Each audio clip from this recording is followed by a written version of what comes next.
Everyone's favorite joke from 90 Day Fiance has struck again. Yes, joke. Because nobody can take Jasmine seriously, and that's for a very good reason. Now, she's come out with a very interesting post. And to be fair, what's even more interesting is a response that this post even gets as well. So, as per 90 Day Fiance update, Jasmine made a post. I'll be honest, I'm happy my children are joining us in the United States. Not as kids, not as small kids, but as teenagers. Interesting. They have a solid Panamanian foundation of moral and values.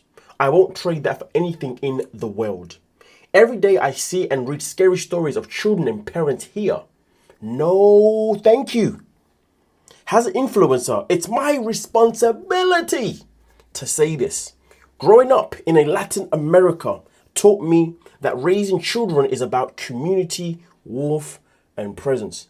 Now I know what she's saying so far, especially that bit, you're thinking, hold on a minute. And we're going to get back to that. There's something special, so special, about how kids are surrounded by love. Not just from parents, but from everyone around them. In many places today, the sense of closeness feels like it's fading, which is true. You really notice the difference. It's like day and night, literally and figuratively. When I get hate comments, I pause before responding. And I think about the things I grew up that will never make me being that unhappy, and rather than responding with the same energy, I say a little prayer for them. That's why we, Latinos, are such a warm and happy people. Now, I know what you're thinking. You're sitting there thinking to yourself, hold on a minute. When has Jasmine ever displayed traits of being a happy person? Hold on a minute. When has Jasmine ever displayed traits of values and morals that her kids can learn from her? Hold on a minute. When has Jasmine ever spoken of a community that she came from that was good? Or a community that her kids are now grown up in that is good? Because the way she has behaved has always been a representation of somebody that came from a very hectic community, from a very toxic household, where she feels the need to always be screaming and being loud, even sometimes even being physical. But let's dive back in. Now, of course, this comment here was quite interesting to me. This person said, so let me get this straight. You didn't go through the blood, sweat, and tears of raising your kids through the hard years, and now that they're teenagers with only a few years left before they're adults, now you want to step in? You basically skipped all the struggle, the sacrifices, the heartbreak, and want to come in at the easier stage? That is literally what she's saying. Literally what she's saying. This person says, and no, I'm Dominican.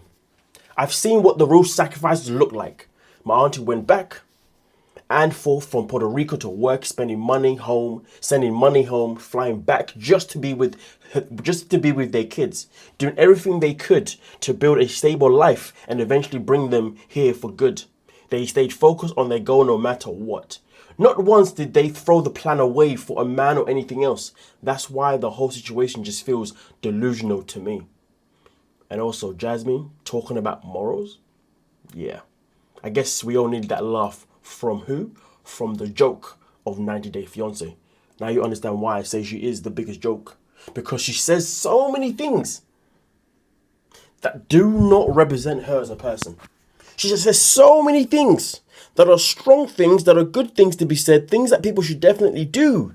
But yet she isn't even a role model based on these things. So what the hell are you talking about? So of course, this is that moment where I would like you lovely folks to dive into the comment section and let me know your thoughts regarding this itself in particular. But whilst we're here, yesterday we made a video. And in this video, we was talking about Birkan. Now, there's something very interesting you see when it comes to Birkan. He spoke about how, this is the part where it's very interesting. He spoke about how, because people have called him Birkan, he's unhappy with that. He finds that the word Birkan is racist towards himself. That's why he felt the need to be racist back.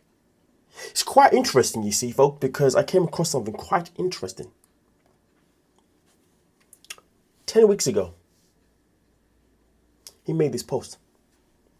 Birkan and his brother Beer Bottle. I understand you all love messing around my name. And as long as it makes you smile, use it that way. Or learn how to effing pronounce Birkan. Well, Birkan. So, point being is, so he was more than happy to make a joke of his name and tag along to what everybody else was saying 10 weeks ago. But now, all of a sudden, out of nowhere, now it's an issue. And now he wants to be racist to people because people were saying his name in a way that he didn't like all of a sudden. Some people in this world really should check their posts in the past.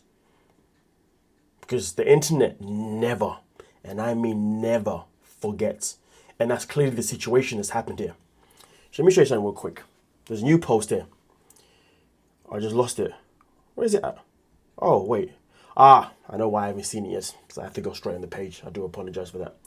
So there's a post here as well regarding Birkan. Now, as you can see, this is obviously what we spoke of yesterday. All right. And here, and I hate to play this, but just pay attention, but just have a listen.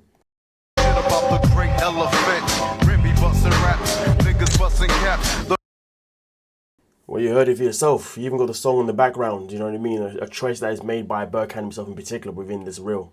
Isn't it interesting? Saying we're calling Birkan a racist, but yet, going back to the post that I just showed you, lovely folks, how did he go from this acceptance, joking, to now saying it's racist? Some people think they're actually being wise. If you're going to come online and talk shiz, please, for the Lord of mercy, make sure it makes sense. Because now he's just embarrassing himself. Laura looks stupid as hell. Along with Clayton, along with Riley, and along with, who else was it? And there was somebody else that decided to defend this clown. So in one video, we've got the biggest joke and the biggest clown. What a treat. But just to clarify, let me read the caption here, or the description. If you're not following the story, a Redditor said that Birkan started calling a person the N-word after they called him Birkan on his live, that being TikTok. Birkan saying that the nickname Birkan is racist, so he retaliated with racism. Birkan then posted the above post. It came out. He chose the song that I just showed you, lovely folks. Okay. I was thinking today though, and then I remembered Birkan egging on the nickname by saying Birkan can and his brother Beer Bottle. There we go. Which was reposted to Reddit and everyone loved it. His humor on it. And this is the thing, when it was reposted on Reddit, everybody was laughing and enjoying the humor. But it's quite interesting though, because you see, this whole thing is something that he decided to retaliate on TikTok.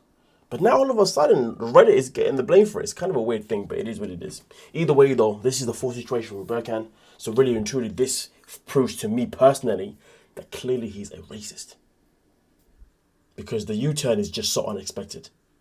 There's no denying it now. There's no dodging it anymore. There's no deflecting anymore. But I've given you the information. It's up to you, lovely folks, to let me know your thoughts. Please don't forget to hype the video, subscribe, like, and I'll see you guys in the next video. Thank you for your time.